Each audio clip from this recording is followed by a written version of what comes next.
I got 5 on it. Hey guys, I'm here at Target. I thought I would go in, check out the skincare. You know the deal.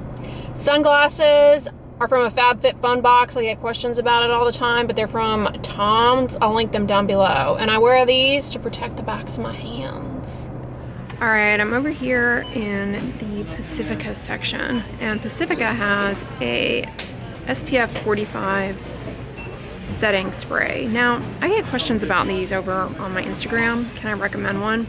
Yeah, unfortunately sprays do not provide reliable coverage, but they are an option for touching up. But here's the thing, when it comes to using a spray for your face, you actually need to spray it into your hands and then rub it onto the face, which I think defeats the purpose of the spray in the first place. Like, most people are looking towards the sprays because they want a no-touch way of reapplying sunscreen to their face over their makeup, but it's not recommended that you actually spray sunscreen directly onto your face due to the unknowns of the effects on like your mucosa, or if you inhaled it or whatever. So I don't really recommend them for that reason. This particular product seems promising. It's a chemical sunscreen, so it shouldn't leave a cast. However, it does have fragrance. I think all Pacifica products do. Fragrance in sunscreens is not great because it can actually make it so that you're more likely to develop an allergy to things in the product. And fragrance in sunscreens, when it interacts with UV, it can just really cause a lot of irritation. So I try and encourage people to stay away from fragrance in sunscreens. Plus, this has alcohol denaturant, which, trust me, is more than fine. It'll make this a quick absorbing, fast drying formula, and it'll be good if you are in an environment that's really sweaty, but it can be drying. If you're sweating a lot, the alcohol denaturant will help reduce shine and help with the evaporation of sweat, keep you from overheating. Otherwise, this seems okay. I mean, they also have a sheer CNC sheer face serum. This is another chemical sunscreen, so there should be no cast with this. This has caffeine in it, which can help reduce redness. It does have fragrance, and even if it's natural fragrance, it's the same compounds. Like, that's just something that they need to stop clarifying.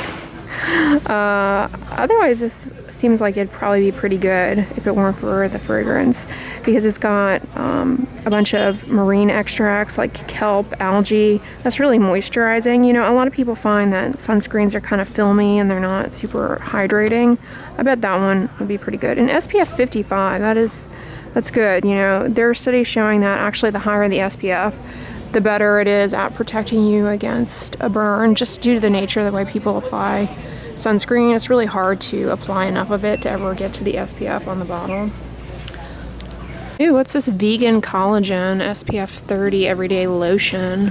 Another chemical sunscreen, so shouldn't have a cast. It does have fragrance. I bet this is kind of like a moisturizer with SPF type deal, which I always get questions about. Are moisturizers with SPF good enough if you apply enough of them? The problem with moisturizers with SPF is that the studies show that people actually apply even less, and they skip a lot of key areas like the eye area, the sides of the face. So if you are using a moisturizer with SPF, just make sure that you take your time applying it and cover all sun-exposed surfaces. So Shea Moisture has a vitamin C serum here that I would not recommend. It has citrus oils in it, which can be very irritating, and it also has tea tree oil.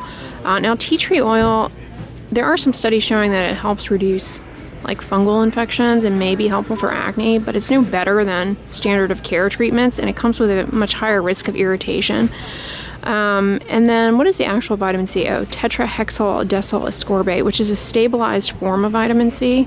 But whether or not it actually gets into the skin and does the stuff that vitamin C is known for is, questionable. So I say skip this. What are these Amy products? I thought it said Annie, and I got the Michael Jackson song. Annie, are you okay? Are you okay? But it's Amy. She can be okay. Dermatologist approved. I don't know, that doesn't mean anything. Glow Bright Illuminating Face Wash. They also have a moisturizer and makeup wipes. All of these have fragrance in them. What's in the clear and calm line? with willow bark. That is anti-inflammatory. 85% natural ingredients. I don't know. You know what would be even more eco-friendly? If there were fewer skincare companies. That would be more eco-friendly. Fewer products, fewer problems. Oh, Versed. Anything new from them? Smoothing eye cream. This is the epitome of why you just need to use your moisturizer around your eyes and stop with the $18 add-on. Because these are, the ingredients in this are the same thing that you'll find in any basic moisturizer. Ew, this is new from Versed, their Acne Control Mist Backup Plan. It's a salicylic acid body spray. This looks promising, although they put tea tree leaf in it. Tea tree leaf extract. I don't know. Maybe less problematic than tea tree leaf oil. It also has witch hazel. Some people their skin is easily irritated by witch hazel, but otherwise this seems okay as a leave-on salicylic acid. It has licorice root in it, which can help calm down redness and irritation, and also can help, licorice can also help with reducing post-acne dark marks. This seems promising, but $14.99. I think you can find a less expensive salicylic acid leave-on product. Paula's Choice makes a salicylic acid spray, but it's probably more expensive than that, so. Ooh, the DHC cleansing oil has made its way to Target. This is a pretty good cleansing oil. I've used it before. I mean, it's no more magical than any other cleansing oil, but it works well and does the job.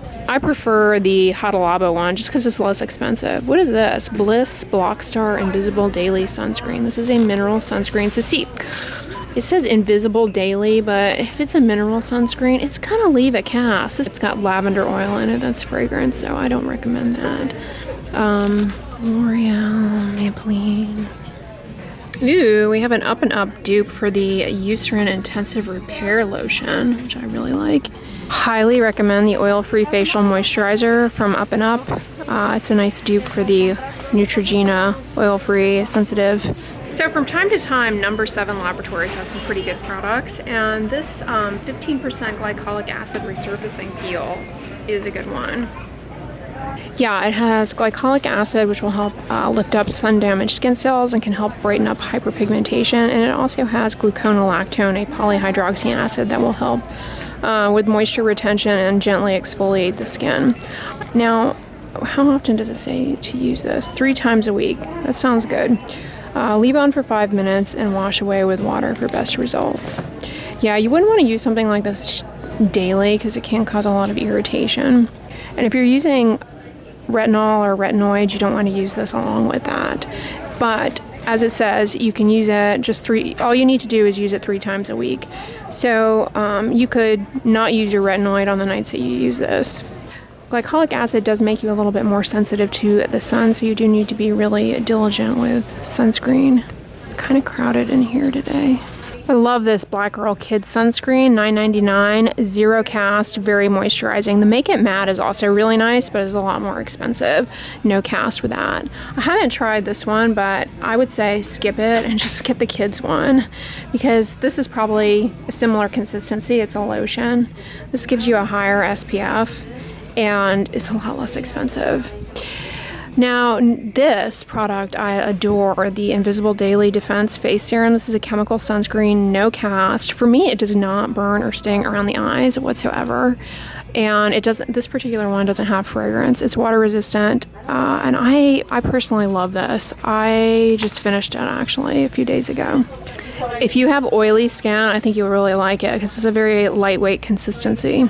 But it's moisturizing at the same time. So if you're one of those who classifies yourself as combination skin, meaning you have dryness and oiliness for a variety of potential reasons, then I would say you probably would like that. It's one of Neutrogena's best products. I hope they don't do away with it. Olay launched a ton of new body products this year, including these body washes with retinol, which is just like the most impractical thing. Retinol, leave it on the skin. That's how it works. I mean, just sloshing it on there as a body wash, it's just an epic waste. I don't see the point of that. Olay often has pretty moisturizing body washes. What is this? KP Bump Body Scrub. I have not seen this. This is a glycolic acid product for people with keratosis pilaris, that rough and bumpy skin condition. Glycolic acid is really good for that because it exfoliates the dry, bumpy stuff, but then long term it can help improve the moisture barrier. I'm looking on the ingredient list to see if there's some kind of scrubby type of thing in this. Apply to your dry skin and gently massage targeted areas. Rinse. Use 1 to 2 times per week as tolerated. This looks promising. It also has niacinamide, which is good for redness. I'm kind of liking the looks of that. What's in the eczema prone skin one? Oat extract. Oats are really good for the moisture barrier and for people with eczema.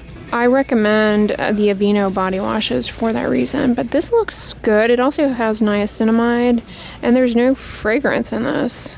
That looks like a good body wash. Good job, Olay. What's the rough, dry skin one? This one has fragrance in it, and it's got cocoa seed butter, so it's just more moisturizing overall, probably. But like, seriously, if you've got rough, dry skin, then I would just lay off of body wash. That's the thing. Sometimes you just have to be more strategic with how you're using body wash. For example, you don't really need body wash on the extremities unless the skin on like your extremities is visibly soiled. If you have dry skin there, then lay off body wash for a while because that strips away the moisture barrier. Now these body washes marketed to people with dry skin, they put a lot of conditioning agents in, but it's like, it'd be better to just rinse with water, cool to lukewarm water, rinse the skin, and then apply moisturizer. You don't necessarily need the body wash there. So be more strategic with the body wash as opposed to like falling for some of the marketing on these Olay body washes. It's in the exfoliating and moisturizing one. This one has sugarcane extract. I think this one probably has a little bit of grit to it. One thing I'm noticing about the exfoliating body wash that they strategically left out of the eczema prone one is the preservative. There's methyl isothiazolinone in this, which is a preservative that people often become allergic to. So notice they left it out of the eczema prone one because people with eczema are more likely to develop allergies to stuff like that. But still, it's not a great preservative to be putting in products. Like Procter & Gamble should stop using methyl isothiazolinone. Yeah, they put it in the retinol one too. See, now if this actually stays on the skin and exfoliates it like retinol eventually does, then using this long term with retinol, it'll make it more likely that you'll develop an allergy. Plus this has fragrance. I mean, this is a bunch of potential allergens, and the combination of all of this stuff, I don't know, it's unnecessary. This one too doesn't have methyl isothiazolinone. See, the ones that get the dermatologist seal of approval, they seem to be free of MI. God, bubble bath. Why, Dove? Like, you claim to be on the side of people with sensitive skin, and then you come out with a bubble bath.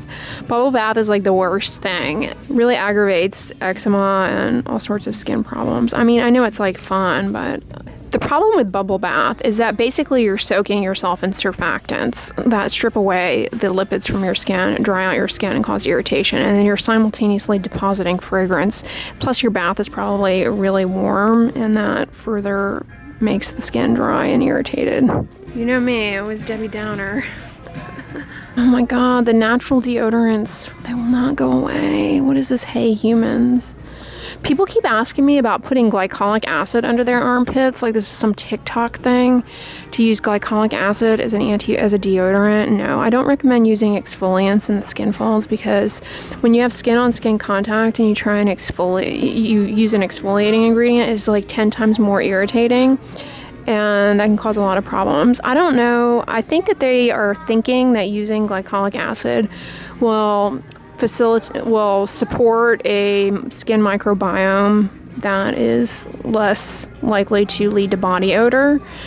But that is far-reaching, and But see, the problem is that if you develop irritation from using an exfoliant in the armpit, which you likely will, that ends up breaking down your moisture barrier and skewing the bacteria in a negative direction, making you more prone to skin rashes and problems. So it's actually the opposite. So yeah, I don't recommend using glycolic acid. Like, people keep asking me, can I use the ordinary glycolic acid toner as an antiperspirant or as a deodorant? No, I don't recommend doing that because it can really cause a lot of irritation. I mean, this is why hyperpigmentation in the armpits can be so difficult to treat, because most things that treat hyperpigmentation are things that increase skin cell turnover and then as a result end up being too irritating in the armpits.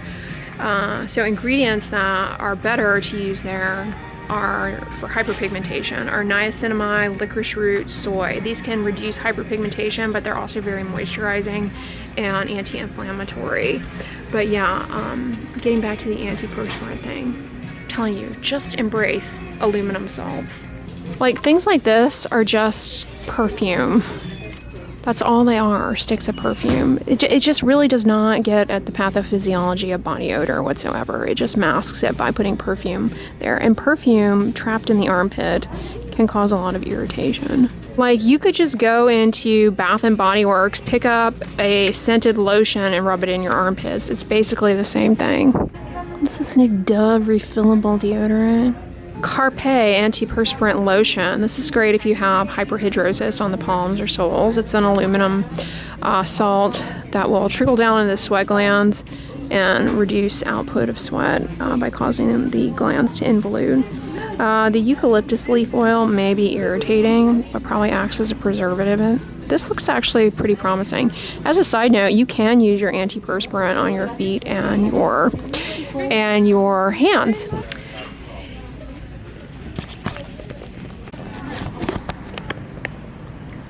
Hiding over here in the cat food and dog food because it's pretty crowded in here today. Anyways, all right, vitamin E oil. People are always enthusiastic about getting this and putting it on scars. It actually does not help with scars or with healing. I mean, aside from maybe being moisturizing, but there was actually a study that looked at applying vitamin E to scars, vitamin E oil, and it showed that it actually worsened the appearance of scars because people ended up developing contact dermatitis to it.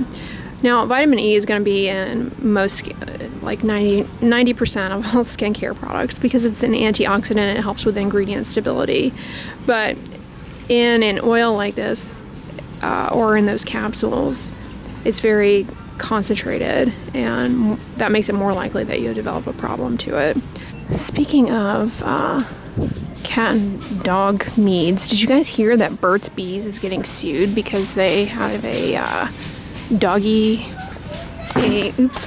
shampoo for dogs that I guess caused problems? Or yeah, I can't remember exactly what the allegation was, but something was awry with the Burt's Bees dog shampoo.